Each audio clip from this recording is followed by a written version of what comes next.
नमस्कार, स्वागत है आप सभी का ज्ञान सम्मान के मंच पे।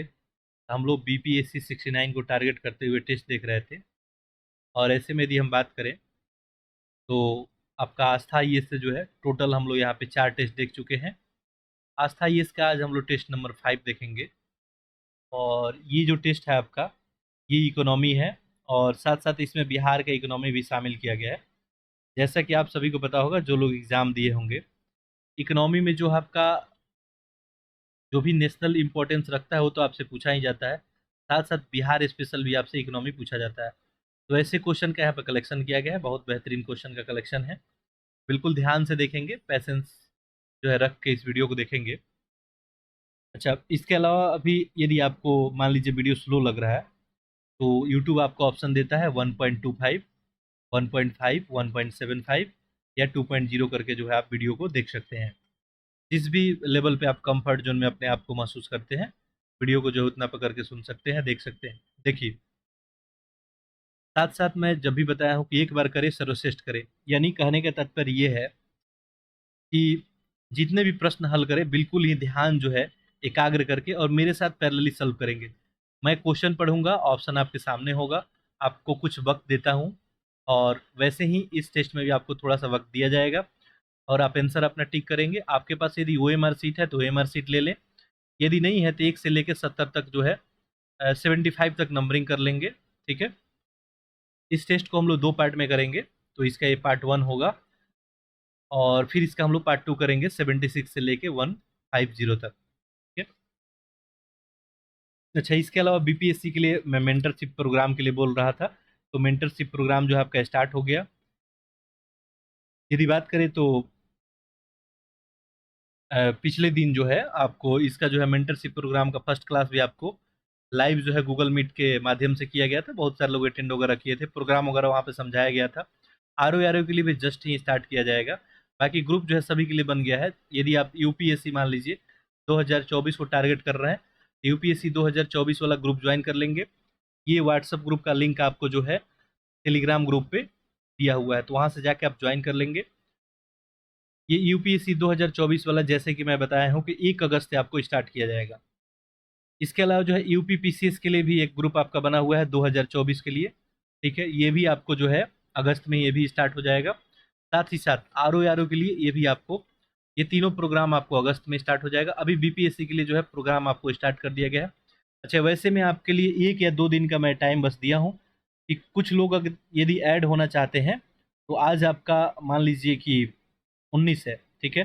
तो आज और केवल समझ लीजिए आज भर ही आपके पास टाइम है। 20 से कल जो है 20 से इसमें डेली आपको प्रोग्राम जो है जैसे बताया गया है बीपीएससी में, डेली आपको टास्क दिया जाएगा, ठीक है? डेली जो है टॉपिक वाइज़ टेस्ट वगैरह सारा कुछ यहाँ पे होगा। तो 20 से प्रोग्राम स्टार्ट कर दिया जाएगा। क्लियर है सभी को? तो जिनको भी ऐड होना है, यहाँ पे आपको डिस्क्रिप्शन बॉक्स में जो है एक लिंक मिलेगा गूगल फॉर्म, ठीक है? बीपीएससी 69 करके, उसको जाके जल्दी से जल्द फिल जो है आप लोग कर देंगे, ताकि मैं आप सभी को जो है ग्रुप में ऐड कर सकूँ, ठीक है? बाकी जो है यूपी पीसीएस, यूपीएससी और यूपी जो है आरओ-आरओ के लिए लिंक मैं प्रोवाइड किया हूँ व्हाट्सएप ग्रुप पे, वहाँ पे जाके आप ऐड हो जाएँगे, ठीक है?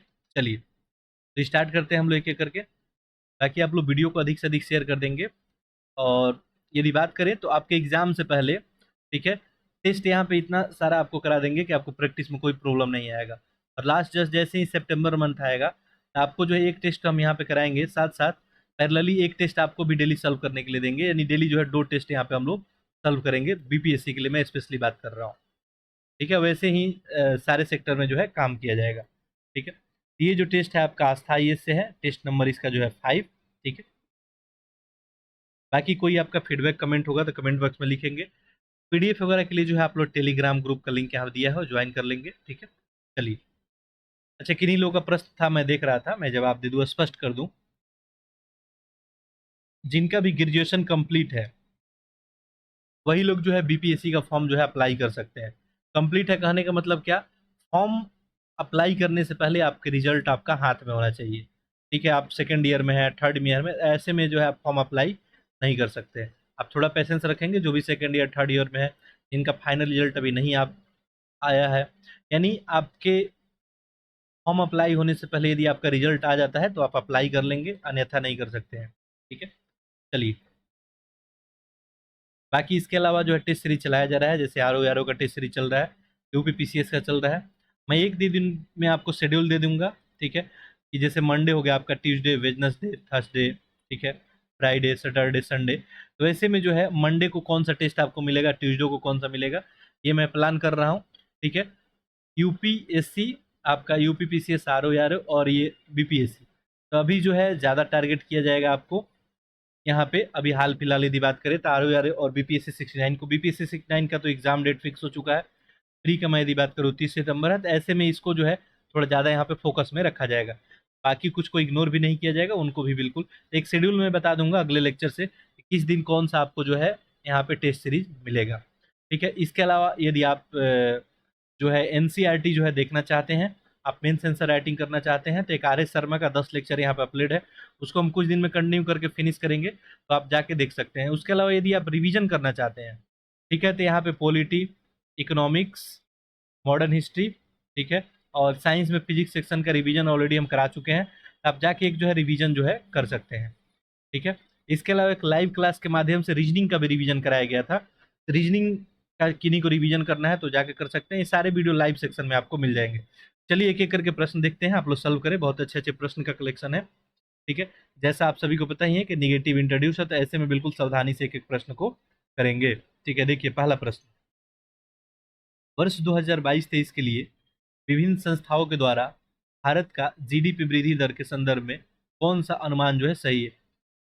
तो देखिए जीडीपी के लिए अनुमान लगाया जाता है, वैसे में कुछ संस्थानों द्वारा अनुमान लगाया गया, इसमें पूछा जा रहा है कौन सा सही है, आंसर करें इसका।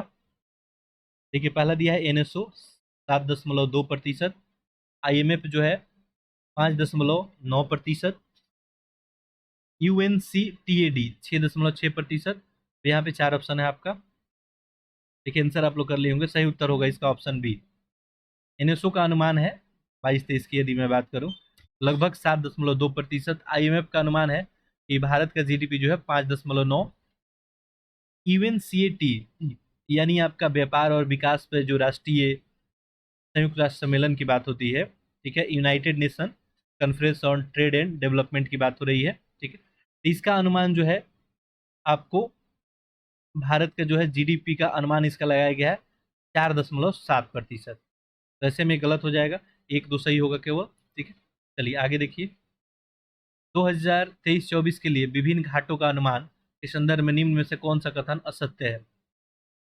ठीक है, देखिए आप लोग बजट वगैरह का यदि आप वीडियो देखना चाहते हैं तो 2023-24 के बजट पे जो है आपको एक ऑलरेडी यूपीपीसीएस में जो है DIS का टेस्ट सीरीज कराया गया है, तो जाके आप देख सकते हैं यूपीपीसीएस वाले जो है सेक्शन में, बहुत अच्छे अच्छे क्वेश्चन का कलेक्शन है। देखिए 2023-24 में पूछा गया है विभिन्न घाटे का अनुमान। ठीक है, इसमें कौन सा गलत है ये बताना है। तो इसमें देखेंगे आपको, तो राजकोषीय घाटा है 5.9, राजस्व 2.9, प्रभावी राजस्व 2.8 और चालू खाते का घाटा 2.1। तो इसमें जो है गलत कौन हो जाएगा, ऑप्शन आपका सी। ठीक है, आप लोग आंसर करते रहे मेरे पैरेलली।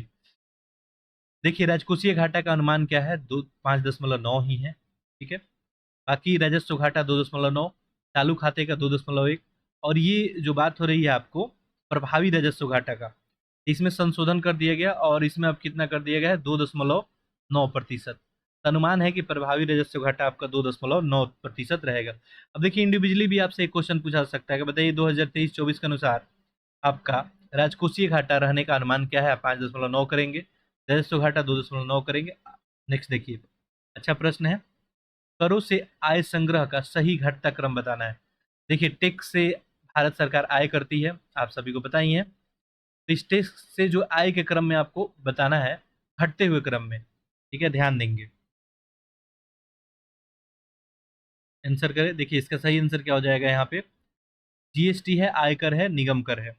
सबसे ज्यादा आपको पता है भारत सरकार जो है कहाँ से अर्न करेगी। ठीक है, आप यदि चार्ट देखे होंगे आपको याद ही होगा, तो जीएसटी से सबसे ज्यादा अर्न होगा, तो पहले एक हो जाएगा आपका, इससे कम जो हो जाएगा आपका निगम कर। ठीक है, और फिर हो जाएगा आपका आयकर। ऐसे में ऑप्शन क्या हो जाएगा आपका, बी सही हो जाएगा। ठीक है, चलिए अगला प्रश्न देखते हैं, केंद्रीय कर एवं शुल्कों में से किस एक कर में से राज्यों को हिस्सा नहीं दिया जाता है। ठीक है, राज्यों को हिस्सा नहीं दिया जाता है, ये पूछा जा रहा है। देखिए जीएसटी, निगम कर, सीमा शुल्क और आयकर। देखिए जीएसटी में तो हिस्सा मिलता ही है राज्यों को, ठीक है।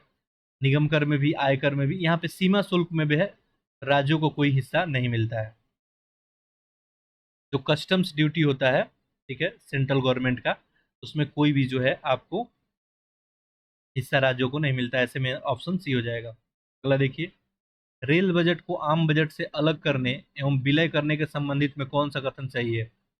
देखिए रेल बजट को आम बजट से अलग करना और फिर उनका विलय कर देना, इन्हीं के संबंध में आपको बताना है। देखिए एकवर्त समिति 1921 के सुझाव पे अलग किया गया इसको, और विवेक दोबुराव समिति 2015 के आधार पर फिर से विलय कर दिया गया। 1924 से आम बजट से रेल बजट पृथक रहा और 2017 से 18 बजट से विलय किया गया। इसमें आपको आंसर करना है। देखिए आंसर आप लोग कर लिए होंगे। पहला ऑप्शन यहाँ पे क्या है, बिल्कुल आपका क्या है, सही है। जो एकवर्त समिति थी, इन्हीं के सुझाव पे जो है अलग किया गया था, आपको आम बजट से रेल बजट को अलग किया गया था। ठीक है, क्लियर है। और 1924 में देखेंगे तो आम बजट से जो है रेल बजट को अलग कर दिया गया था, ठीक। और 1921 में सुझाव दिया गया और 1924 से देखिए अलग कर दिया गया। दोनों स्टेटमेंट क्या है, सही है। और पुनः देखेंगे तो विवेक जो दोबराय समिति आई थी 2015, तो उनके आधार पे जो है फिर क्या किया गया, ये विलय कर दिया गया। कब से? 2017-18 से, ठीक है। तो घटनाक्रम आप देख रहे हैं। देखिए 1921 में सजेशन आता है एक और समिति का कि इसको अलग कर दिया जाए, और अलग कर दिया जाता है 1924 में। फिर दोबारा घटना कब होती है? विवेक दोबराय समिति 2015 के रिपोर्ट में क्या बताया जाता है, दोनों का विलय कर दिया जाए। ऐसे में 2017-18 से विलय कर दिया जाता है। ऑप्शन क्या हो जाएगा? डी, ठीक है। चलिए, निम्न में से कौन सा आधारभूत संरचना विकास से संबंधित योजना है? देखिए पीएम गति शक्ति है, एनआईपी है, एनएमपी है, आंसर करें। आधारभूत संरचना विकास से संबंधित, ठीक है, आपसे पूछा जा रहा है, यहाँ पे क्लियरली मेंशन किया गया है, ठीक है। यानी इंफ्रास्ट्रक्चर डेवलपमेंट के बारे में पूछा जा रहा है। देखिए पीएम गति शक्ति हो गया, राष्ट्रीय और संरचना हो गया, पाइपलाइन हो गया, या राष्ट्रीय आपका मुद्रीकरण पाइपलाइन हो गया, सारा जो है इसी से संबंधित है। तो ऐसे में 1, 2 और 3 तीनों सही हो जाएगा। ऑप्शन आपका ए हो जाएगा, ठीक है। देखिए पहला क्या था? पीएम गति शक्ति, ठीक है। दूसरा क्या था आपका? नेशनल जो है इंफ्रास्ट्रक्चर पाइपलाइन, ठीक है। और तीसरा था यहाँ पे आपको नेशनल जो है मोनेटाइजेशन पाइपलाइन स्कीम। तीनों जो है आपको ये पीएम गति शक्ति हो गया, या राष्ट्रीय और संरचना पाइपलाइन हो गया, या राष्ट्रीय मुद्रीकरण पाइपलाइन, ये आधारभूत संरचना से संबंधित योजना है। अगला देखिए, विभिन्न योजना और उनके विषय से संबंधित असत्य कथन आपको बताना है, ठीक है। आंसर करें इसका। देखिए उज्ज्वला योजना घरेलू एलपीजी के लिए है। सौभाग्य घरों में बिजली जुड़ाव के लिए उजाला एलईडी बल्ब, पीएम कुसुम नारी सशक्तिकरण, ठीक है। देखिए यहाँ पे आपको क्या ढूंढना है? गलत ढूंढना है, ठीक। आंसर करें।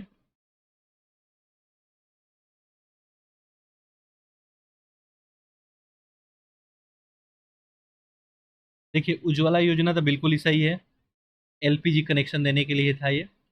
सौभाग्य घरों में बिजली को जुड़ाव करना, घरों तक बिजली को पहुंचाना। उजाला एलईडी बल्ब बांटना। पीएम कुसुम योजना, ये जो है लिखा है नारी सशक्तिकरण, और यही क्या हो गया आपका यहाँ पे गलत हो गया, ठीक है। चलिए आप लोग कमेंट बॉक्स में लिखेंगे पीएम कुसुम योजना किसके लिए था, ठीक है। मैं आपसे कुछ प्रश्न रखता हूं, तो बिल्कुल इसको जो है आंसर करने का आप प्रयास करें, ठीक है। कमेंट बॉक्स में लिखें, ठीक है। चलिए अगला देखिए, आधारित संरचना विकास से संबंधित योजनाओं के बारे में असत्य है, इनके बारे में कौन असत्य है बताना है। भारतमाला जो है राष्ट्रीय राजमार्ग विकास के लिए है। Bharat net optical fibre network है। सागरमाला बंदरगाह विकास के लिए है। पर्वतमाला रोपवे विकास के लिए। इनमें कौन जो है गलत है आपको बताना है। देखिए भारतमाला जो है राष्ट्रीय राजमार्ग विकास के लिए, आप सभी को पता है, तो सही है। भारत नेट जो है ऑप्टिकल फाइबर के लिए, बिल्कुल सही है। और जो सागरमाला जो है, ये जो है आपको बंदरगाह के विकास के लिए है, ठीक है। और पर्वतमाला जो है रोपवे के लिए है। तो सारा ही सही है। यहाँ पे चूंकि गलत बताना था, कोई गलत नहीं है, तो ऑप्शन डी हो जाएगा उपरोक्त में से कोई नहीं। क्लियर है। यहाँ पे सारा ही क्या है, ट्रू है। आगे देखिए प्रश्न संख्या 9। अच्छा अच्छा प्रश्न का कलेक्शन है, ठीक है, बिल्कुल धैर्य बना के एक एक प्रश्न को करें। देखिए अगला प्रश्न है, निम्नलिखित में से आरबीआई के बारे में कौन सा सही नहीं है, ठीक है, गलत ढूंढना है। इसकी प्रारंभिक मुख्यालय कोलकाता थी। आरबीआई का राष्ट्रीयकरण किया गया 1949 में। आरबीआई अधिनियम 1934 आया और आरबीआई की स्थापना 1936 में की गई। देखिए ये बात सही है कि प्रारंभिक मुख्यालय कहाँ था, कोलकाता ही था। आरबीआई का राष्ट्रीयकरण कब किया गया, 1949 में, भी सही है। आरबीआई किस अधिनियम के अंतर्गत आया, तो 1934 से भी सही है। लेकिन स्थापना कब हो गया था, 1935 में। आरबीआई कब स्थापना हो गया था, 1935 में, ना कि 1936। ऐसे में गलत बताना था, तो ऑप्शन क्या हो जाएगा, डी। अगला देखिए, यूपीआई, एनईएफटी, आरटीजीएस, आईएमपीएस जैसी वित्तीय सेवा उपलब्ध कराने वाली संस्था कौन है। ये कौन संस्था जो है ये सब आपको प्रोवाइड कराती है। आरबीआई हो गया, एसबीआई, एनपीसीआई या नाबार्ड। देखिए यहाँ पे सही आंसर क्या हो जाएगा आपका, ऑप्शन सी, ठीक है, एनपीसीआई, यानी नेशनल जो है पेमेंट कॉरपोरेशन ऑफ इंडिया। इसी के द्वारा ऐसा सेटअप बनाया गया है कि इसी के माध्यम से आप यूपीआई हो गया, एनईएफटी हो गया, आरटीजीएस हो गया, आईएमपीएस हो गया, इस सब से संबंधित वित्तीय सेवा उपलब्ध जो है कराया जाता है। किसके द्वारा, नेशनल जो है पेमेंट कॉरपोरेशन ऑफ इंडिया, यानी भारतीय राष्ट्रीय भुगतान निगम, ठीक है। और ये जो है आपको भारतीय रिजर्व बैंक के द्वारा स्थापित क्या है, एक निगम है, ठीक है, भारतीय रिजर्व बैंक के द्वारा स्थापित एक निगम है। और यही जो है भारत में आपका खुदरा हो गया, भुगतान हो गया प्रणाली, या आपको 2008 से देखेंगे और बाद में 2013 में देखेंगे तो धारा 8 के तहत इसको जो है एक गैर लाभकारी संगठन के रूप में क्या किया गया, पंजीकृत कर दिया गया। और इसके बाद यूपीआई हो, चाहे एनईएफटी हो, आरटीजीएस हो, आईएमपीएस हो, इस सब जैसे वित्तीय सेवा उपलब्ध कराने वाली ये संस्था है, याद रखेंगे, एनपीसीआई। मुद्रा योजना के बारे में सही है बताना है, आंसर करें इसका। देखिए लिखा है कि सिडबी द्वारा ये संचालित होता है। शिशु ऋण के अंतर्गत जो है 50,000, किशोर के अंतर्गत 5 लाख और तरुण के तहत 10 लाख में कौन सा सही है आपको बताना है। ठीक। मुद्रा योजना की जो है शुरुआत, ठीक है, आंसर करें आप लोग। यहाँ पे ऑप्शन क्या बन जाएगा आपका, डी, उपयुक्त सभी। देखिए मुद्रा की शुरुआत जो है लघु उद्योग विकास बैंक ऑफ इंडिया द्वारा जो है पूर्ण स्वामित्व वाली सहायक कंपनी के रूप में किया गया था। और इसमें देखेंगे तो 100% पूंजी का योगदान है। और मुद्रा योजना को पूरी तरह से जो है किसके द्वारा संचालन किया जाता है, तो सिडबी के द्वारा, ठीक है। तो ऐसे में पहला ऑप्शन सही हो गया। और मुद्रा योजना में कुछ स्कीम है आपको, ठीक है, तो कुछ वर्ग रखा गया है, वर्ग आपको लेफ्ट साइड में है और कुछ राशियां हैं, ठीक है। आप शिशु में देखेंगे तो 50,000 तक आप यहाँ पे लोन ले सकते हैं, ठीक है। किशोर में देखेंगे तो यहाँ पे जो है 50,000 से लेके और आपको 5 लाख रुपये तक, 50,000 से 5 लाख तक। तरुण में देखेंगे तो यहाँ पे 5 लाख से लेके आपको और 10 लाख तक। ऐसे में जो है सारा ये सही है, ठीक है। अगला देखिए, द्वितीय पंचवर्षीय योजना के संदर्भ में सही कौन है बताना है। आप लोग एक इकोनॉमी का रिवीजन करना चाहते हैं तो मैं बताया, इकोनॉमी का एक जो है यहाँ पे वीडियो डाला हुआ है, जाके वो देख ले, लाइव सेक्शन में जाके देखेंगे। द्वितीय पंचवर्षीय योजना के संदर्भ में बताना है कौन सा सही है। देखिए महालनोबिस मॉडल था ये, भारी उद्योग विकास पे केंद्रित था। डीआरडीओ की स्थापना हुई थी 1958 में, ठीक है। देखिए सबसे पहली बात कि द्वितीय पंचवर्षीय योजना कब से कब तक था, 1900 आपको 56 से लेके 1961 तक, ठीक है। ऐसे में देखिए तो 1958 में डीआरडीओ की स्थापना हुई थी, ये बात तो क्या हो जाएगा आपको सही हो जाएगा, इन्हीं के बीच हुआ है। और ये जो पंचवर्षीय योजना थी ये नेहरू जो है महालनोबिस मॉडल इसमें अपनाया गया था। और इसमें मुख्य रूप से फोकस क्या किया गया था, तो आपका बुनियादी और भारी उद्योग के विकास पे विशेष यहाँ पे जोर दिया गया था। तो भारी उद्योग पे विशेष जोर दिया गया था, सारा स्टेटमेंट यहाँ सही हो गया। ऐसे में यहाँ पे ऑप्शन क्या हो जाएगा, सी, ठीक है। चलिए, औद्योगिकरण तेजी से हो वैसे प्रयास किया गया था। अगला देखिए, अच्छा आप लोग लिखेंगे, बहुत ही आसान सा प्रश्न एक पूछ रहा हूँ आप सभी से। पहला जो आपको पंचवर्षीय योजना था उसका जो है फोकस विषय क्या था, किस चीज पे फोकस किया गया था। विदेश व्यापार नीति 2023 कि स्तंभों के संदर्भ में कौन सा कथन सही नहीं है? आंसर करें। देखिए, प्रोत्साहन से छूट की ओर बढ़ाना, गठबंधनों के माध्यम से निर्यात का संवर्धन करना, व्यवसाय करने की सुगमता, अविकसित क्षेत्रों के निर्यात हबों के रूप में कॉमर्स। यहाँ पे बताना है कौन सा कथन जो है सही नहीं है।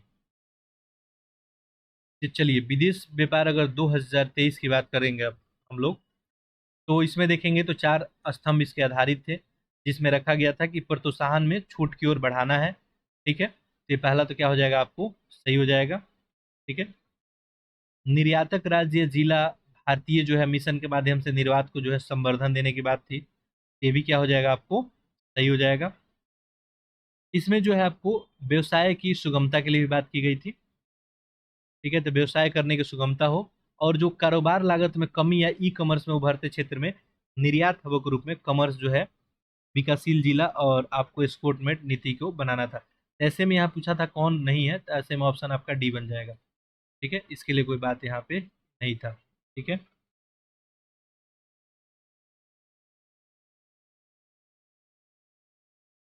चलिए आगे देखते हैं क्वेश्चन नंबर 14। देखिए क्या पूछा गया है।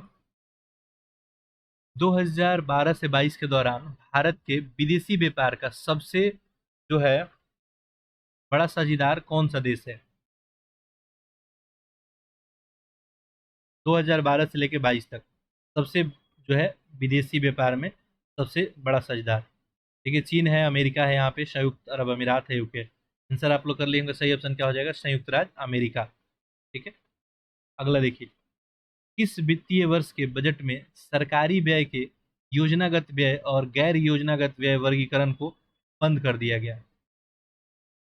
पहले सेपरेट था, कब ये बंद कर दिया गया? ठीक है, तो भारत सरकार के द्वारा जो है ये कार्यक्रम कब किया गया था, आपको 2016-17 में। ठीक है, भारत सरकार जो है 2016 में घोषणा की थी कि योजना व्यय और गैर योजना व्यय का वर्गीकरण अब समाप्त कर दिया जाएगा, और ऐसे में 2000 जो है 17-18 से इसको जो है हटा दिया गया। ठीक है, तो 2000 यहाँ पे क्या दिया गया है, बंद कर दिया गया। ठीक है, तो यहाँ पे ऑप्शन जो है आप क्या कर लेंगे, ऑप्शन सी कर लेंगे। ठीक है, ऐसे घोषणा अगर पूछा रहता पर बंद कर दिया गया। ठीक है, तो 2017-18 ही हो जाएगा, घोषणा जो है 2016-17 ही कर सकते थे। ठीक है, चलिए आगे देखते हैं क्वेश्चन नंबर आपका 16। एक जिला एक उत्पाद नीति निम्नलिखित में से किस पर लक्षित है? बागवानी क्षेत्र में विपणन और निर्यात को बेहतर बनाने के लिए, हस्तकला वस्तुओं को निर्यात संवर्धन के लिए, खादी ग्राम उद्योग विकास के लिए, उपरोक्त में से सभी। निम्नलिखित में से किससे जो है लक्षित है पूछा गया है। देखिए,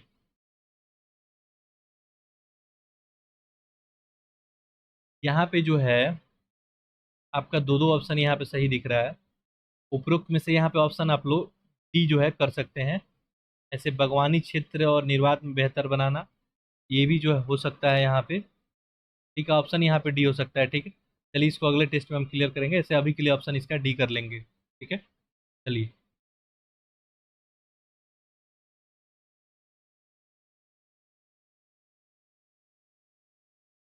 ऐसे पूछा था क्या यहाँ पे, निम्नलिखित में से लक्षित है बागवानी क्षेत्र में विपणन तथा निर्यात को बेहतर बनाना। तो निर्यात को बेहतर बनाने का तो बिल्कुल एक जिला एक उत्पाद के तहत ये लक्ष्य रखा गया है। ठीक है, ग्राम खादी ग्राम उद्योग का विकास। चलिए देखिए, अभी के लिए इसका जो है ऑप्शन आप सही कर लेंगे, ऑप्शन ए कर लें अभी के लिए। ठीक है, बाकी इसको अगले लेक्चर में हम कंफर्म करेंगे। ठीक, निर्यात को बेहतर बनाने का ऐसे टारगेट इसमें रखा गया। देखिए, आर्थिक समीक्षा 2022-23 में बिग टेंट शब्द का प्रयोग निम्नलिखित में से किसके लिए किया गया? बिग टेंट, यहाँ पे सामाजिक और संरचना रोजगार है, सबके लिए स्वास्थ्य की कार्य योजना है, असंगठित क्षेत्र के श्रमिकों को सामाजिक कल्याण नेट में शामिल करना, और सामाजिक कल्याण रणनीति। यहाँ पे सही आंसर क्या हो जाएगा आपका, ऑप्शन ए, सामाजिक जो है अवसंरचना और रोजगार। ठीक है, क्लियर है। चलिए, क्वेश्चन नंबर ये 17 हो गया, 18 देखते हैं, याद कर लेंगे इसको। ठीक है, बिग टेंट सब किससे संबंधित है, सामाजिक और संरचना और रोजगार से। चलिए 18 देखते हैं क्वेश्चन नंबर। देखिए, उभरते सितारा कार्यक्रम निम्नलिखित में से किसकी पहल है? ये है आपको निर्यात आयात बैंक है, मुद्रा बैंक है, एपीडी है, भारतीय लघु उद्योग जो है आपका विकास बैंक है। देखिए, इसका सही आंसर क्या हो जाएगा? ऑप्शन ए, भारतीय निर्यात आयात बैंक। ठीक है, उभरते सितारे कार्यक्रम। ठीक है, प्रश्न संख्या 19 देखते हैं। भारत में स्थिर मूल्यों पे राष्ट्रीय आय के माप के लिए वर्तमान में किस शहर को आधार वर्ष जो है लिया गया है? किस शहर को नहीं, सॉरी, किस वर्ष को? ठीक है, तो देखिए, ये जो भी मेजरमेंट किया जाता है इसके लिए कोई ना कोई रेफरेंस रखा जाता है। यहाँ पे क्या पूछा है? स्थिर मूल्य पर राष्ट्रीय आय के माप के लिए किस वर्ष को आधार वर्ष रखा गया है? आसान सा क्वेश्चन, आंसर करें। देखिए, पहले तो 2004-5 था, और उसको संशोधित करके आधार वर्ष क्या कर दिया गया आपको? 2011-12। अब 2011-12 से ही कंपेयर करके और राष्ट्रीय आय की क्या की जाती है? गणना की जाती है। याद रखेंगे तथ्य। अगला देखिए, नेक्स्ट क्वेश्चन, क्वेश्चन नंबर 20। पूरी तरह से जैविक खेती अपनाने वाला देश का पहला राज्य कौन सा है? आंसर इसका क्या हो जाएगा? सिक्किम। ठीक है, आप लोग कर लिए होंगे। देखिए, जनवरी 2016 में सिक्किम भारत का पहला राज्य बन गया, जो आपका पूरा 100% जैविक जो है राज्य बन गया है। भारत की कौन सी उपलब्धि समावेशी विकास को परिलक्षित करती है? यहाँ पे देखिए कुछ ऑप्शन है, और उसके बाद नीचे आपको पूछा गया है कि कौन सा इसमें सही है। ठीक है, देख लीजिए, ऑप्शन है नीचे। चलिए आंसर देखते हैं हम लोग।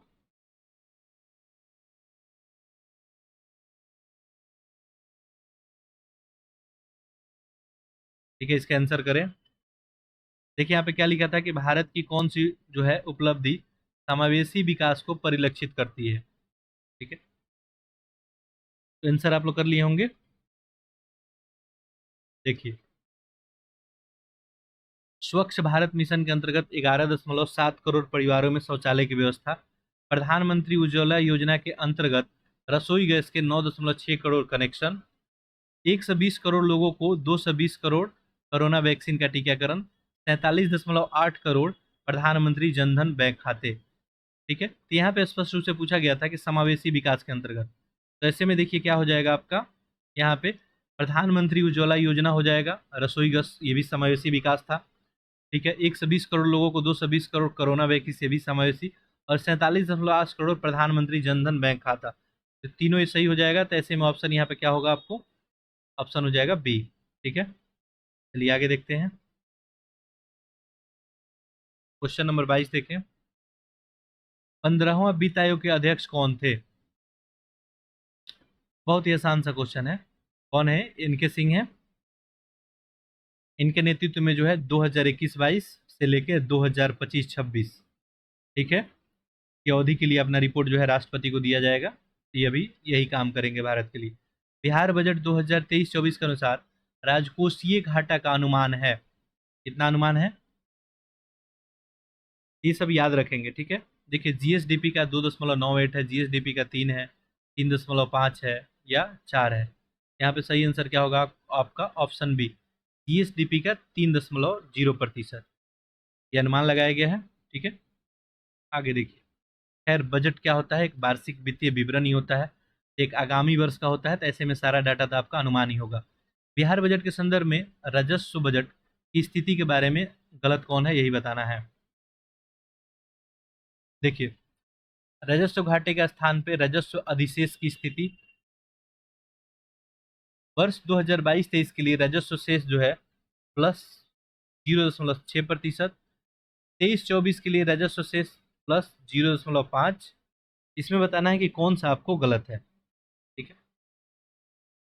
देखिए, 2023-24 की अगर बात करेंगे यहाँ पे, तो राजस्व अधिशेष की बात करें अगर, ये अनुमान लगाया गया आपको कितना जो है? 0.5। ये बात क्या है? बिल्कुल सही है। ठीक है, 22-23 में देखेंगे आपको, तो ये जो था आपका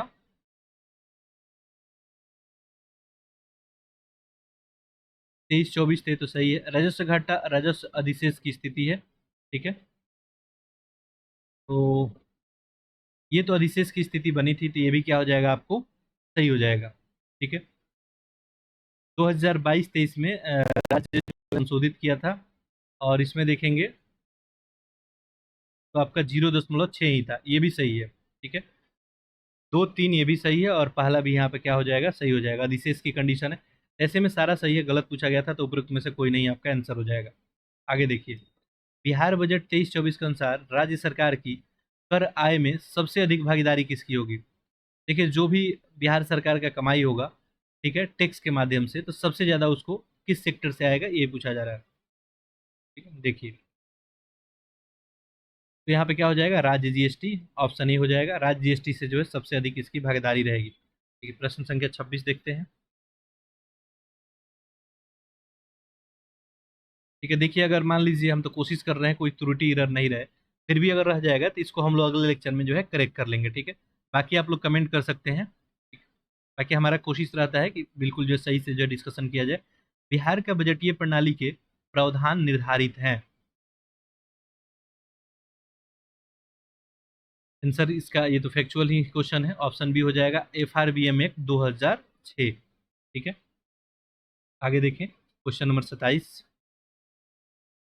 बिहार सरकार के कमिटेड जो है एक्सपेंडिचर में शामिल नहीं है। कमिटेड एक्सपेंडिचर में कौन शामिल नहीं है? देखिए, वेतन है, पेंशन है, ब्याज है, शिक्षा है। कमिटेड एक्सपेंडिचर में देखें तो वेतन तो आपको जो है इसमें शामिल होगा, पेंशन भी होगा, ब्याज भुगतान भी होगा, शिक्षा व्यय इसमें कमिटेड में नहीं होगा। ठीक है, ऐसे में ऑप्शन क्या हो जाएगा, डी हो जाएगा। बिहार जीएसडीपी में विभिन्न तंत्रों की भागीदारी के बारे में गलत है। ठीक है, कौन सा गलत है बताना है आपको। जीएसडीपी में देखेंगे, देखिए, जीडीपी होता है आप केंद्र के लिए, राज्यों के लिए जीएसडीपी होता है। ऐसे में जीएसडीपी में देखेंगे, कृषि में यहाँ पे 26% है। ठीक है, विनिर्माण 15%, सेवा क्षेत्र 59%। ठीक है, इनमें से कोई नहीं, तो यहाँ पे पूछा है असत्य कौन है, यहाँ पे ऑप्शन डी हो जाएगा, क्योंकि चूंकि सारा यहाँ पे सही है। ठीक है, भागीदारी की बात करें तो कृषि का 26% है, विनिर्माण का 15 है, और सेवा का क्या है आपको 59%। बिहार में बेरोजगारी दर की स्थिति के बारे में सही नहीं है। देखिए, यहाँ पे क्या बताना है, सही नहीं है। सामान्य बेरोजगारी दर 6%, 15 से 19 वर्ष के बीच बेरोजगारी दर 20.1, राष्ट्रीय स्तर पर बेरोजगारी है 4.1। ठीक है, इसमें बताना है आपको कौन गलत है। ठीक है, बिहार के अगर बेरोजगारी दर की बात करेंगे, ठीक है, तो सामान्य बेरोजगारी दर जो है यहाँ पे 6% के करीब है, तो ये तो आपका क्या है, सही है। 15 से 19 वर्ष के बीच देखेंगे तो 20.9, और राष्ट्रीय स्तर पे जो बेरोजगारी दर है, ये राज्य का नहीं है, राष्ट्रीय स्तर पे ये कितना है, 4.1 है। सारा कुछ सही है, यहाँ पे कोई गलत नहीं है, तो ऑप्शन क्या बनेगा, डी, उपयुक्त में से कोई नहीं। आगे देखिए, बिहार जो है जीएसडीपी वृद्धि दर का अनुमान वर्ष 2021-22 में कितना था? जीएसडीपी वृद्धि दर का अनुमान वर्ष, ठीक है, 2021-22 में आंसर कर लिए होंगे आप लोग, ऑप्शन इसका सही हो जाएगा ए, 11%। इस लेक्चर को जो है आप 1-2 बार एटलीस्ट रिपीट कर लेंगे। ठीक है, आपको सारा डाटा याद हो जाएगा। चालू मूल्य पे वर्ष 2023-24 के लिए जीएसडीपी के बारे में सही है बताना है। ये बिहार के लिए पूछा जा रहा है, यहाँ पे मेंशन नहीं किया गया है, बट मैं बता देता हूँ। ठीक है, देखिए, 2023-24 के लिए बिहार का जो है सकल राज्य घरेलू उत्पाद यानी जीएसडीपी की बात करें तो मौजूदा कीमतों पे जो है आपको 8.59 लाख करोड़ रुपए का अनुमान है। ऑप्शन क्या हो जाएगा, ये सही हो जाएगा। 2022-23 में देखेंगे तो ये कितना था, 7.89 था। ठीक है, ये वाला डाटा बी वाला था। ठीक है, इसके तुलना में देखेंगे तो कितना बड़ा है। ठीक है, ये 7.89 है, ये 8.59, यहाँ पे लगभग जो है आपको 8.9% वृद्धि हुई है। ये भी आपसे पूछा जा सकता था, बताइए पिछले वर्ष की तुलना में कितने प्रतिशत वृद्धि हुई की जो है उम्मीद है, तो आप क्या करते हैं, 8.9। बिहार कृषि विकास रोड मैप के बारे में सही नहीं है। प्रथम जो है 2006 में था, द्वितीय 2012 में, तृतीय 2017 में, चतुर्थ जो है 2023 में। देखिए, नीतीश कुमार के द्वारा ये जो रोड मैप लाया गया था, वैसे में देखेंगे तो 2005 में बिहार के मुख्यमंत्री बनते हैं, और उसके बाद 2008 में जो है पहली बार बिहार में कृषि रोड मैप आता है। ठीक है, तो 2008 में आता है, 2008 के बाद 2012 में आता है, उसके बाद 2017 में, ठीक है, तीसरा, और फिर 2023 में चौथा। ये दूसरा 2012 में होता है, तीसरा 2017 में, पहला कब होता है? 2008 में। तो ऐसे में यही गलत हो जाएगा। ठीक है, आगे देखिए। बिहार में औद्योगिक प्रोत्साहन के बारे में सही नहीं है। औद्योगिक, बताइए।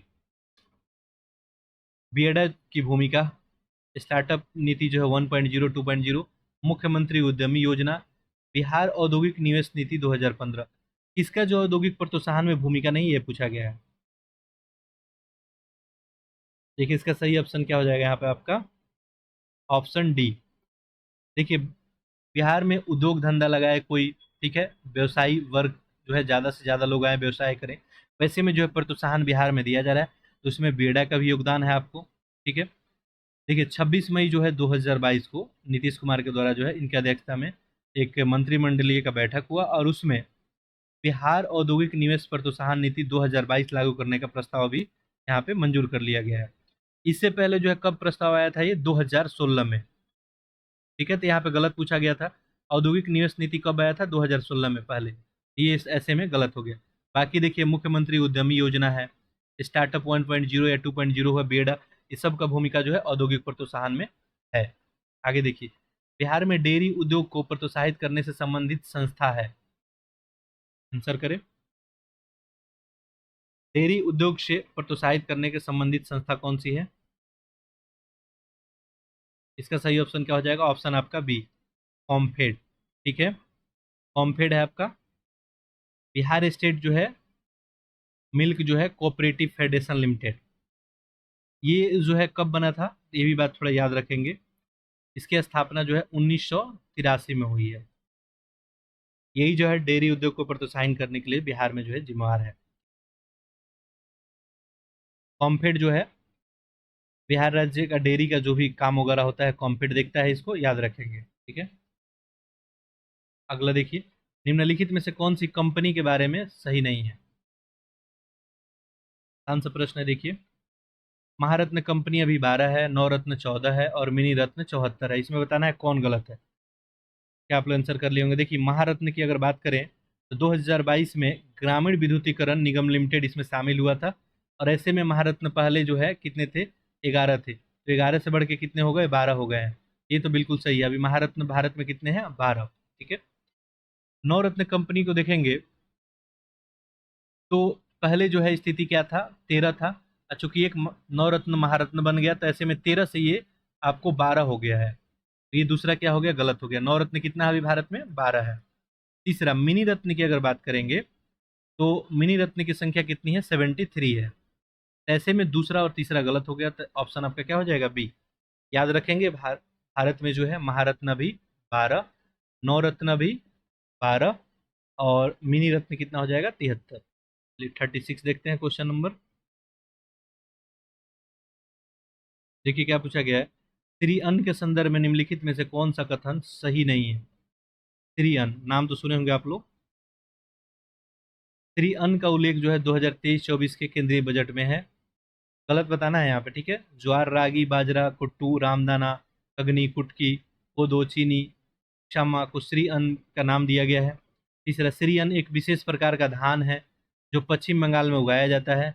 और नेक्स्ट, भारत जो है विश्व में श्री अन्न का सबसे बड़ा उत्पादक और दूसरा सबसे बड़ा निर्यातक। देखिए, श्री अन्न को बजट में भी आप लोग सुने होंगे। तो श्री अन्न का उल्लेख 2023-24 के केंद्रीय बजट में किया गया था, ये बात बिल्कुल ही सही है।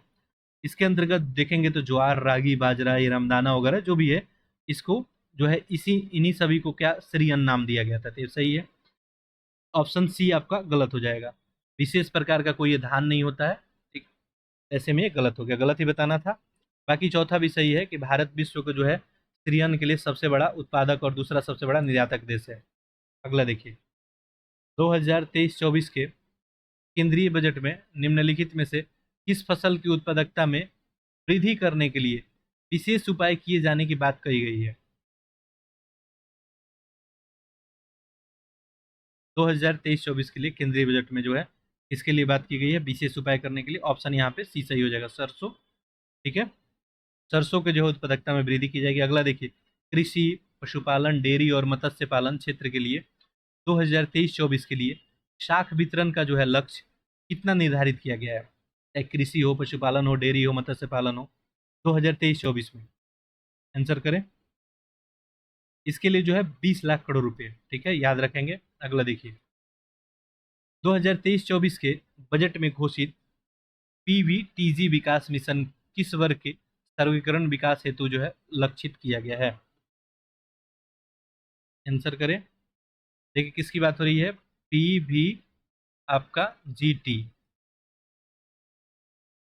ये जो है आपको दिव्यांगजन के लिए है या संवेदनशील जनजातीय समूह के लिए? ठीक है, आप लोग आंसर कर लिए होंगे। ऑप्शन इसका क्या हो जाएगा, बी, संवेदनशील जो है जनजातीय समूह के लिए ये जो है आपको पीवी जीटी विकास मिशन जो है इसके ही सर्वांगीण विकास के लिए लक्षित किया गया है। ठीक है?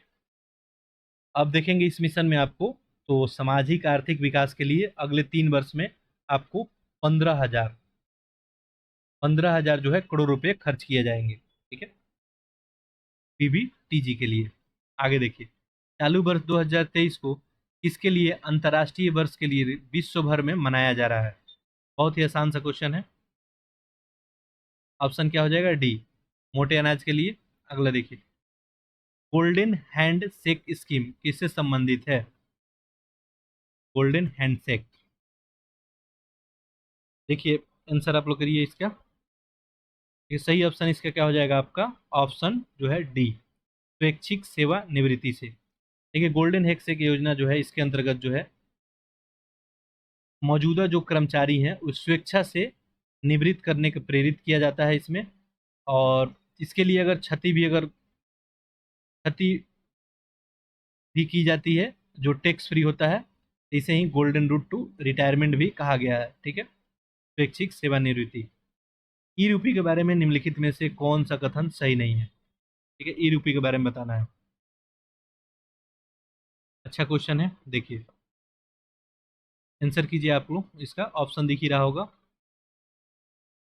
देखिए ऑप्शन तो दिख रहा होगा सारा ऑप्शन।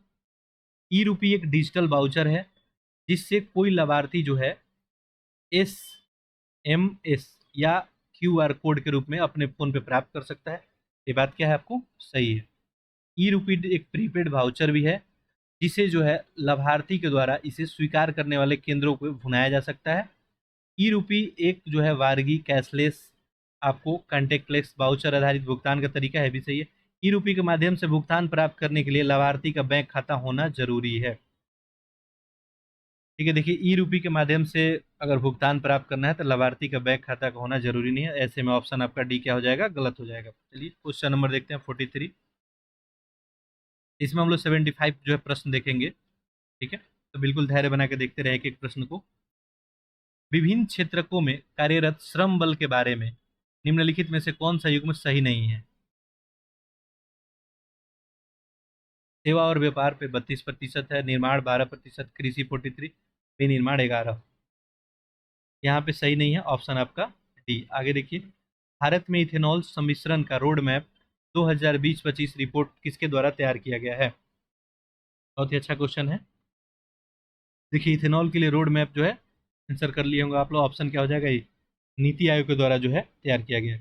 देखिए भारत में जो है अभी ऊर्जा सप्ताह मनाया गया और उसमें जो है देखेंगे तो 20% जो है इथेनॉल मिश्रित करने की बात की गई, यानी पेट्रोल में क्या किया जाएगा, 20% इथेनॉल मिलाया जाएगा। ऐसे में क्या हो जाएगा, पेट्रोल का आयात जो है हम लोग कम करेंगे। ठीक है, तो इथेनॉल मिश्रण जो है इसके लिए ऐसा जो है प्लान किया गया। इससे फायदा ये भी होगा कि कार्बन भी उत्सर्जन क्या होगा आपको कम होगा और एक हरित पहल माना जा रहा है। ठीक है, इथेनॉल क्या है, एक आपका जैव ईंधन है जो आपके कृषि अपशिष्ट के किण्वन द्वारा जो है स्वाभाविक रूप से इसका उत्पादन होता है। चलिए आगे देखिए, open network for digital commerce किस मंत्रालय संस्थान का पहल है? देखिए ये किसका है आपको, वाणिज्य और आपका वाणिज्य मंत्रालय का। ऑप्शन यहाँ पे सी हो जाएगा।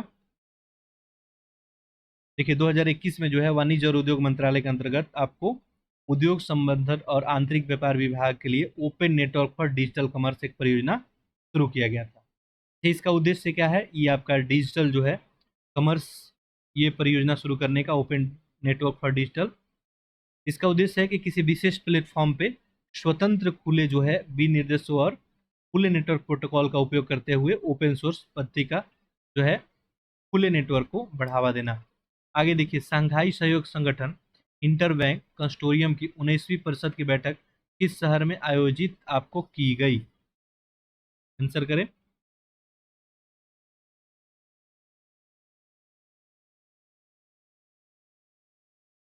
देखिए, इसका सही ऑप्शन क्या हो जाएगा आपका? इसका बैठक कहाँ किया गया था? गोवा में। तो ऐसे में ऑप्शन क्या हो जाएगा आपका? डी। आगे देखिए, 2021-22 में प्रति व्यक्ति सकल राज्य घरेलू उत्पाद के लिहाजा से तीन सबसे समृद्ध जिले का सही क्रम आपको लगाना है। ठीक है, अच्छा प्रश्न है। देखिए, सकल राज्य घरेलू उत्पाद से समृद्ध जिला बताना है। आप सभी को पता होगा सबसे समृद्ध कौन होगा यहाँ पे। बहुत ही आसान ऑप्शन है आपके लिए। पटना होगा सबसे पहले, फिर उसके बेगूसराय, फिर मुंगेर। ऑप्शन ए हो जाएगा। यहाँ ऑप्शन सी में देखेंगे तो यहाँ मुंगेर को ज़्यादा दिखाया गया है, ऐसे में गलत हो जाता। ठीक है, चलिए आगे देखिए। 48 21-22 में सकल राज्यगत मूल्यवर्धन में कृषि के उपक्षेत्र योगदान के संदर्भ में कौन सा जो है इसमें सही है बताना है। 21-22 में सकल जो है राज्यगत मूल्यवर्धन के बारे में, यानी ग्रॉस जो है स्टेट वैल्यू एडिशन के बारे में आपसे पूछा जा रहा है। फसल क्षेत्र पे 11.1, पशुपालन में 6.6, मत्स्य और जो है कृषि में 1.8, उपयुक्त सभी। यहाँ पे सही पूछा गया है, तो यहाँ पे सारा ही डाटा क्या है आपको सही है, तो ऐसे में ऑप्शन डी हो जाएगा। आगे देखिए, निम्नलिखित सूचकांक में भारत का रैंक के संदर्भ में सुमेलित करना है। तो कौन सुमेलित नहीं है आपको बताना है। ठीक है, 2022 का रिपोर्ट आपको इसको ध्यान में रख के ये बताना है। देखिए, विश्व प्रतिस्पर्धा सूचकांक, ठीक है, 2022 की बात करें 33 है। वैश्विक बौद्धिक संपदा 43, वैश्विक जो है नवाचार 42 और ग्लोबल हंगर 107। यहाँ पे गलत कौन है ये बताना है। देखिए, वैश्विक नवाचार 2022 में भारत का जो है 40वां रैंक था। ऐसे में गलत क्या हो जाएगा? ऑप्शन आपका सी। बाकी कुछ सही है यहाँ पे। आगे देखिए, पूर्वोत्तर क्षेत्र के विकास के लिए केंद्रीय बजट 22-23 में निम्नलिखित में से किस योजना की घोषणा की गई थी? एक आध प्रश्न आपको पिछले बजट से भी पूछ दिया जाता है। ठीक, देखिए यहाँ पे पूर्वोत्तर क्षेत्र की बात की गई है। उत्तर पूर्व के लिए प्रधानमंत्री का एक विकास का पहल। ठीक है, यही क्या हो जाएगा? ऑप्शन आपका सही हो जाएगा। देखिए, तो वित्त मंत्री जो है निर्मला सीतारमण, इन्हीं के द्वारा आपको 2022 में 22-23 पेश करते हुए बताया गया कि पूर्वोत्तर के लिए एक प्रधानमंत्री जो है विकास पहल किया जाएगा। ठीक है, उत्तर पूर्व के लिए जो है ये घोषणा किया गया था। ठीक है, आगे देखिए, क्वेश्चन नंबर 51। देखिए यहाँ पे क्या पूछा गया है। निम्न में से कौन सा क्रम सही है जिसमें प्रदर्शित विकास के मापकों को प्रस्तावित किया गया है? देखिए, यहाँ पे आपके क्या पूछा गया है, कौन सा क्रम सही है? मानव विकास सूचकांक, प्रति व्यक्ति आय, भौतिक जीवन स्तर, प्रति व्यक्ति आय, एसडीआई और पीक्यूएलआई, पीक्यूएलआई एसडीआई प्रति व्यक्ति आय। ये आपको यहाँ पे क्या करना है? सीक्वेंस लगाना है। देखिए, विकास के मापकों के प्रति अगर देखेंगे तो इसमें ऑप्शन क्या हो जाएगा आपका? डी बन जाएगा, प्रति व्यक्ति आय, पीक्यूएलआई और एसडीआई। ठीक है, विकास के मापन में प्रति व्यक्ति आय हो जाएगा, फिर भौतिक जीवन का स्तर सूचकांक, फिर मानव विकास सूचकांक। ठीक है, ये आगे देखते हैं। यानी आपसे सिंपल सा पूछा गया था कि बताइए कि विकास के मापकों को प्रोत्साहित, यानी आपको मेजरमेंट बताना था डेवलपमेंट के लिए। ठीक है, आगे देखिए, क्वेश्चन नंबर 52।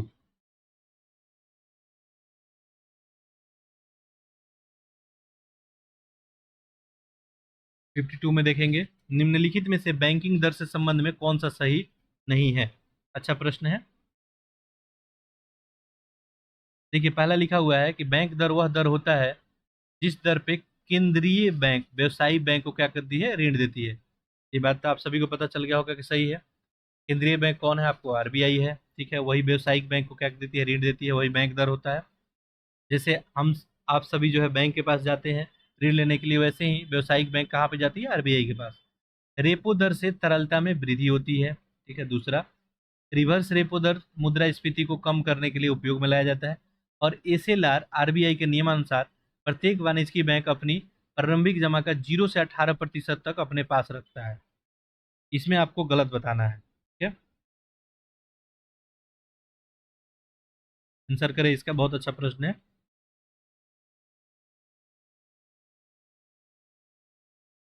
देखिए एसएलआर जो है, आपको अगर देखेंगे, एसएलआर की बात करेंगे अगर, यानी स्टोट्री जो है लिक्विडिटी रेशियो का, ये आरबीआई के द्वारा जो है कितना किया गया, 0 से 40%। ऐसे में ये गलत हो जाएगा, बाकी सब यहाँ पे आपको सही है। आगे देखिए क्वेश्चन नंबर 53।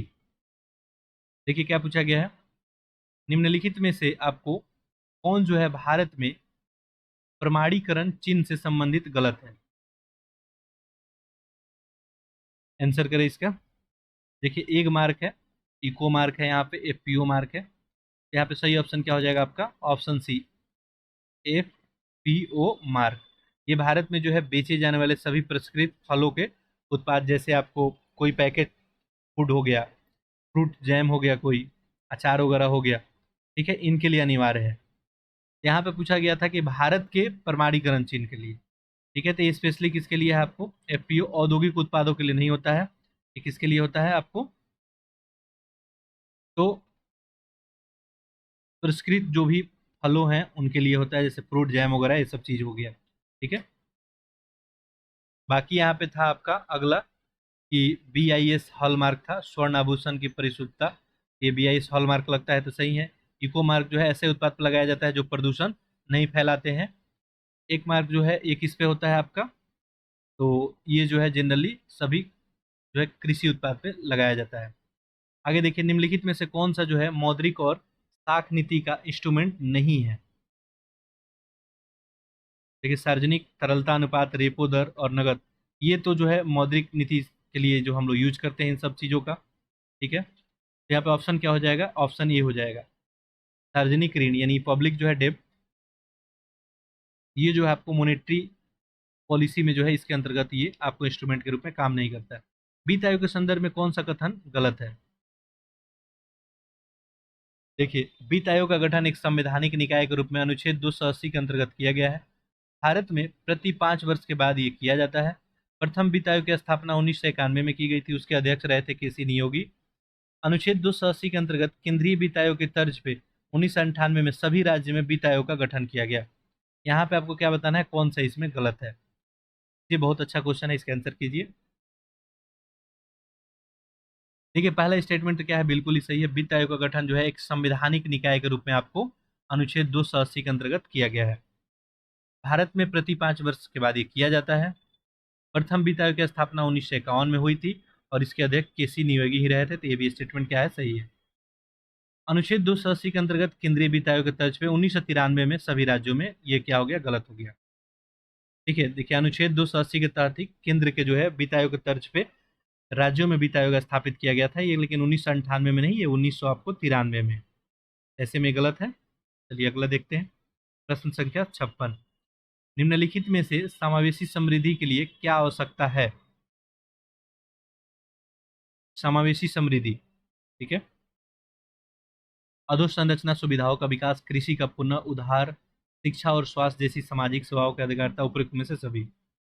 इस समावेशी समृद्धि की बात किया जाए तो यहाँ पे जो है अधोसंरचना सुविधाओं का जो है विकास, ऑप्शन क्या हो जाएगा आपका, ए बन जाएगा। नहीं, यहाँ पे जो है कृषि का पुनरुद्धार भी इसमें आ जाएगा समावेशी में, शिक्षा स्वास्थ्य भी इसमें रख लेंगे, यहाँ पे ऑप्शन आप डी कर लेंगे, ठीक है। देखिए यहाँ पे उपयुक्त में से सभी भी है, ये मैं नहीं देखा था स्टेटमेंट, ठीक है। देखिए अधोसंरचना सुविधाओं का विकास ये भी हो जाएगा, क्योंकि यहाँ पे समावेशी समृद्धि की बात की जा रही है। ओवरऑल जो है समृद्धि कब आएगी, जब जो है इंफ्रास्ट्रक्चर बहुत अच्छा हो जाए, कृषि का भी पुनरुद्धार कर लिया जाए, ठीक है, टेक्नोलॉजी का यूज करके कृषि किया जाए, शिक्षा और स्वास्थ्य जैसी जो है सामाजिक सेवाओं के अधिकारिता जो है, आधिकारिक उपलब्धता हो, तो यहाँ पे ऑप्शन डी ही बनेगा, ठीक है। प्रश्न संख्या 57 देखते हैं। भारत में राष्ट्रीय आय की वैज्ञानिक गणना का श्रेय किसे दिया जाता है।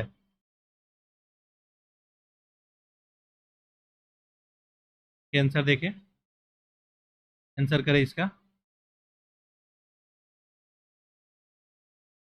भारत में राष्ट्रीय आय की वैज्ञानिक गणना का श्रेय किसे दिया जाता है।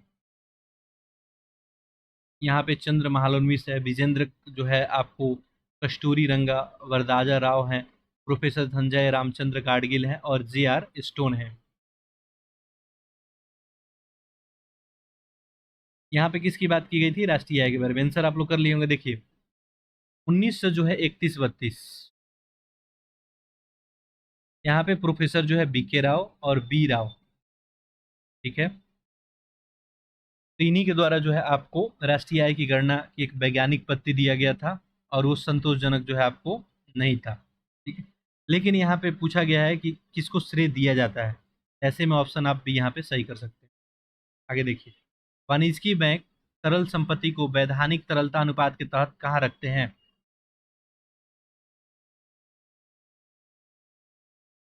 आंसर करें। देखिए कोई भी वाणिज्यिक बैंक है तरल संपत्ति को वैधानिक तरलता अनुपात के तहत कहाँ रखते हैं? ये जो है आपको स्वयं अपने पास ही रखते हैं। वैधानिक तरलता अनुपात यानी एसएलआर के बारे में बात की जा रही है, स्टेटरी जो है लिक्विड रेशियो, ठीक है। आगे देखिए, निम्नलिखित में से राष्ट्रीय आय को कौन सा कथन आपको सही परिभाषित करता है? राष्ट्रीय आय का परिभाषा यहाँ पे आपको ढूंढना है। देखिए पहला लिखा है कि बाजार कीमतों पे सकल राष्ट्रीय उत्पाद मूल्य ह्रास को घटाकर राष्ट्रीय आय निकाल दिया जाता है।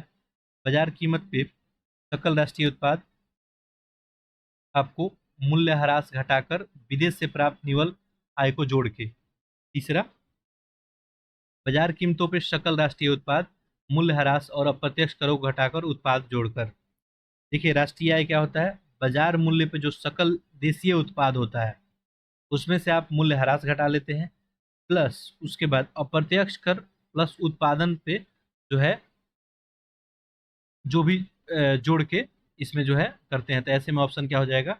आपका सी हो जाएगा। आपको क्या निकालना है? नेशनल इनकम, ठीक है। ध्यान से सुन लेंगे, आपको निकालना है नेशनल इनकम। नेशनल इनकम के लिए सबसे पहले आप क्या करेंगे? ग्रॉस जो है डोमेस्टिक प्रोडक्ट जो है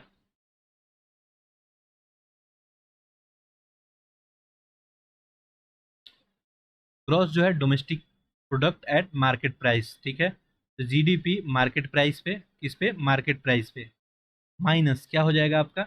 डिप्रिसिएशन हो जाएगा, ठीक है।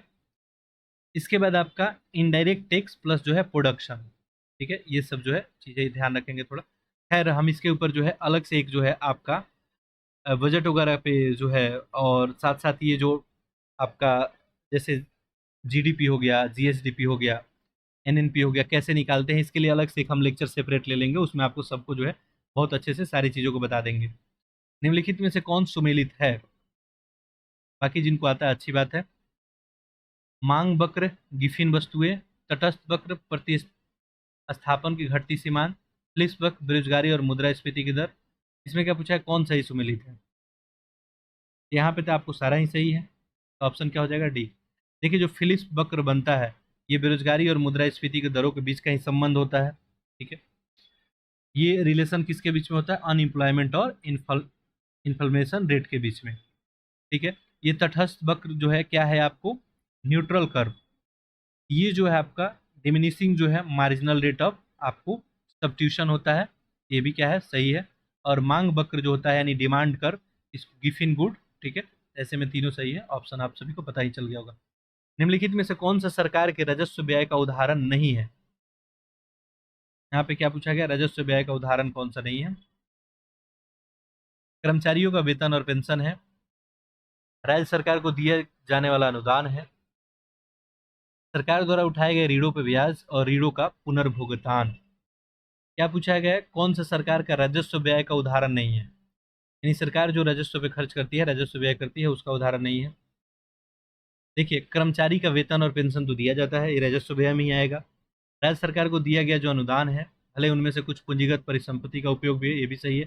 सरकार द्वारा उठाए गए ऋणों पर ब्याज देना, ये भी राजस्व व्यय में। ऋणों का पुनर्भुगतान, ठीक है, ये नहीं आएगा, तो ऑप्शन यहाँ पे डी बन जाएगा। आगे देखिए अगला प्रश्न। अगला पूछा गया आपको अनियमित रोजगार का क्या अभिप्राय है? अनियमित रोजगार यानी इरेगुलर जो है एम्प्लॉयमेंट के बारे में आपसे पूछा जा रहा है। मजदूरों की वर्दी ना देकर औपचारिक वस्त्रों पे काम पे बुलाना, मजदूरों की अपनी इच्छा अनुरूप काम पे आना, नियुक्तिकर्ता द्वारा जरूरत के अनुरूप मजदूरों को काम पर बुलाना, मजदूरों को तय पूर्ण खास अवधियों के लिए रोजगार दिया जाना। यहाँ पे क्या पूछा है? अनियमित, ठीक है, यानी आपका irregular employment.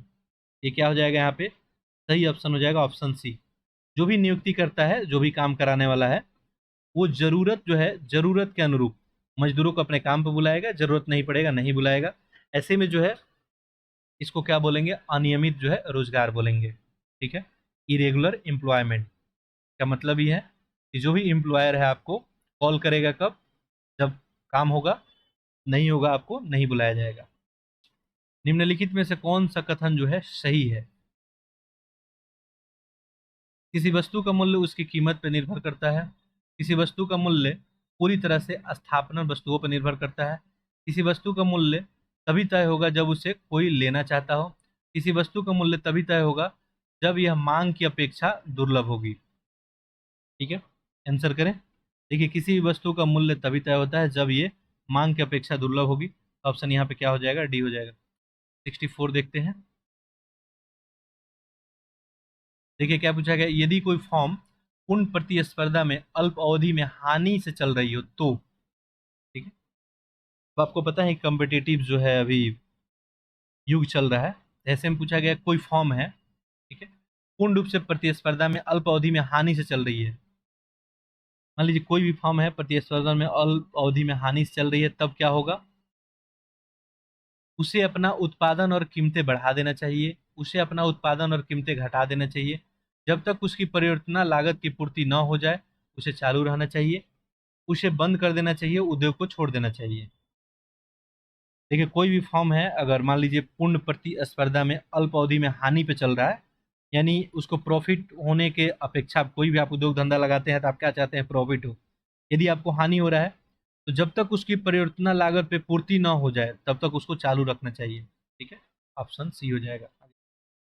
Amber works, blue works और ग्रीन वर्क्स निम्न में से किस संस्था से है? ठीक है, यानी ग्रीन, ब्लू और एम्बर वर्क्स के बारे में आपसे पूछा जा रहा है। देखिए आंसर आप लोग कर लिए होंगे, विश्व व्यापार संगठन। ठीक है, ग्रीन की बात करें, ब्लू की, एम्बर वर्क्स की, इसका संबंध किससे है, विश्व व्यापार संगठन के अंतर्गत है। ठीक है, जो सब्सिडी जो है विभिन्न प्रकार की सब्सिडियों से इसका संबंध है। भारत का पहला औद्योगिक नीति किस नाम से जाना जाता है? बहुत ही अच्छा प्रश्न है। देखिए, गांव और खादी योजना, औद्योगिक नीति 1948, बॉम्बे योजना या विश्व सराय योजना। पहली औद्योगिक नीति जो है भारत में कब लाई गई थी? 1948 में। ये ऑप्शन क्या हो जाएगा आपका, बी हो जाएगा। भारत का पहला औद्योगिक नीति जो है वक्तव्य औद्योगिक नीति संकल्प 1948 के रूप में जाना जाता है। चलिए अगला देखते हैं प्रश्न।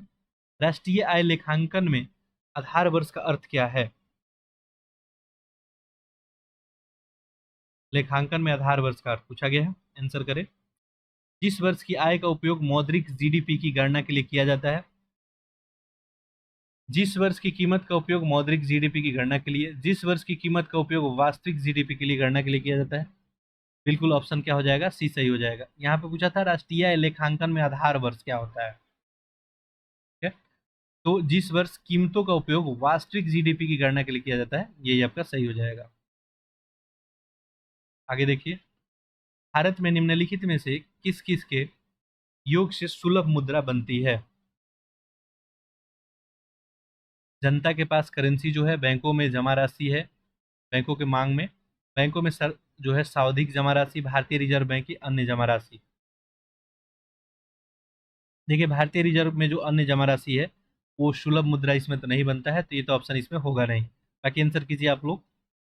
देखिए यहाँ पे ऑप्शन क्या हो जाएगा, बी सही हो जाएगा। सुलभ मुद्रा जो है एक विशिष्ट देश का एक पैसा होता है और मूल्य में कमी के लिए उत्तरदायी होता है। ठीक है, इसमें देखिएगा तो आपका जो है जनता के पास करेंसी हो गया, बैंक में मांग जमा राशि होगी, बैंक की जो है सावधिक जो है जमा राशि, ये सब चीज़ें इसमें आ जाएंगी। आगे देखिए,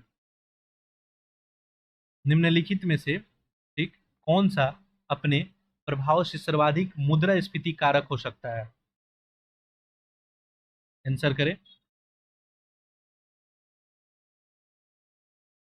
सार्वजनिक ऋण की पुनर्भुगतान, बजट घाटे के वित्तीयन के लिए जनता से उधार लेना, बजटीय घाटे के लिए वित्तीय के लिए बैंकों से उधार लेना, बजटीय घाटे के वित्तीय के लिए नई मुद्रा का सृजन करना। यहाँ पे ऑप्शन क्या हो जाएगा, डी। ठीक है, कौन सा अपने प्रभाव के सर्वाधिक जो है यहाँ पे पूछा गया था मुद्रास्फीति का कारक हो सकता है, तो बजटीय घाटे के वित्तीयन के लिए नई मुद्रा का सृजन करना। देखिए सरकार जो है अपने बजट में घाटे को जो है नए उच्च शक्ति वाले मुद्रा से सृजन के माध्यम से आपको क्या करती है, वित्त पोषित करती है।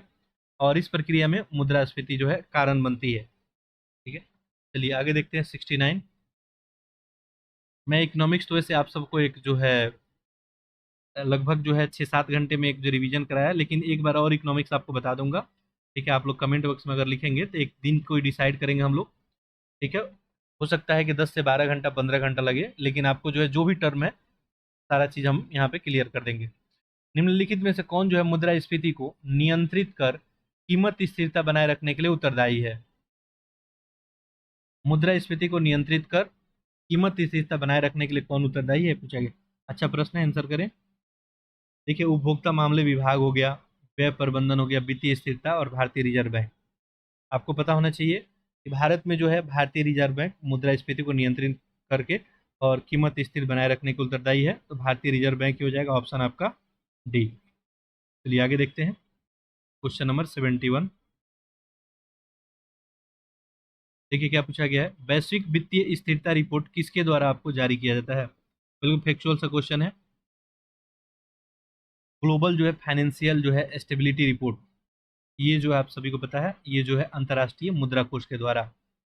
ग्लोबल फाइनेंशियल स्टेबिलिटी रिपोर्ट किसके द्वारा? आपको अंतर्राष्ट्रीय मुद्रा कोष के द्वारा। ठीक है, ये रिपोर्ट जो है जारी होता है आपको प्रतिवर्ष 2 बार, अप्रैल और अक्टूबर में।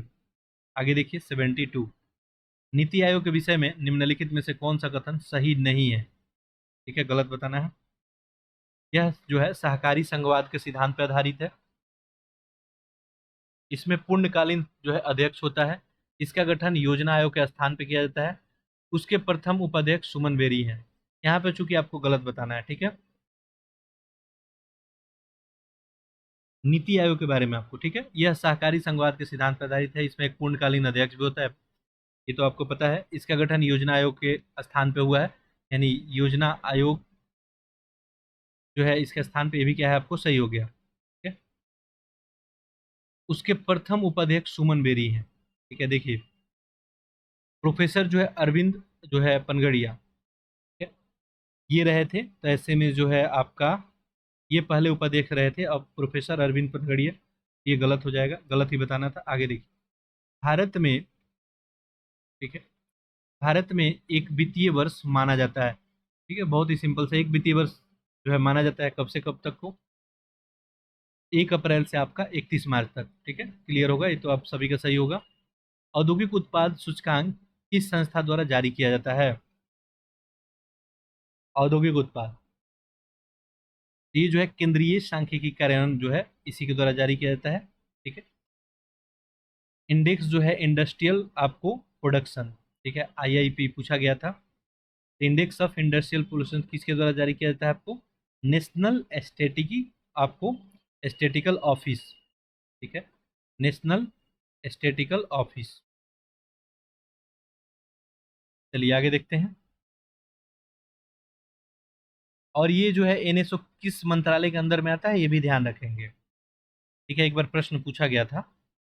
ये जो है मिनिस्ट्री ऑफ आपका स्टैटिक एंड प्रोग्राम इम्प्लीमेंटेशन के अंतर्गत आता है। आगे देखिए, निम्न में से ऑपरेशन फ्लड का संबंध है, बहुत आसान सा क्वेश्चन है। ऑपरेशन फ्लड, ये जो है दुग्ध उत्पादन से संबंधित है, यहाँ पे है दुग्ध। ठीक है, ऑप्शन सी हो जाएगा। चलिए ऐसे में हम लोग 75 क्वेश्चन कर लिए। अब अगले पार्ट में जो है 75 से लेके हम लोग 150 तक जो है क्वेश्चन कवर करेंगे। ठीक है, अभी आपके एग्जाम में थोड़ा वक्त है, तो आगे चल के जो है हम कोशिश करेंगे। अभी आपका टेस्ट ऐसे ही चलेगा, बाकी आगे चल के हम फुल लेंथ का टेस्ट जो है कंटिन्यू आप सभी के लिए डिस्कस कर देंगे। ठीक है, इतना टेस्ट का प्रैक्टिस करा देंगे कि आपको कोई प्रॉब्लम जो है एग्जाम में नहीं होगा। बाकी आप लोग जो है जैसे मैं बताया मेंटरशिप प्रोग्राम से ऐड होना चाहते हैं तो जल्द से जल्द ऐड हो जाए। ठीक है, सीट लिमिटेड है उसमें, तो कुछ ही अभी अब बस उसमें जैसा जो भी मैं निर्णय लिया हूँ उसमें कुछ ही लोग ऐड हो पाएंगे, तो जो भी लोग पहले अप्लाई करेंगे मैं उनको उसमें ऐड कर दूंगा। ठीक है, चलिए तो नेक्स्ट लेक्चर में फिर हम लोग मिलते हैं। तब तक आप लोग लेक्चर को जो अधिक से अधिक शेयर कीजिए, चैनल को सब्सक्राइब भी कर लीजिए। ठीक है, चलिए, और कोई फीडबैक कमेंट हो तो कमेंट बॉक्स में जरूर लिखेंगे। आप सभी का बहुत बहुत धन्यवाद।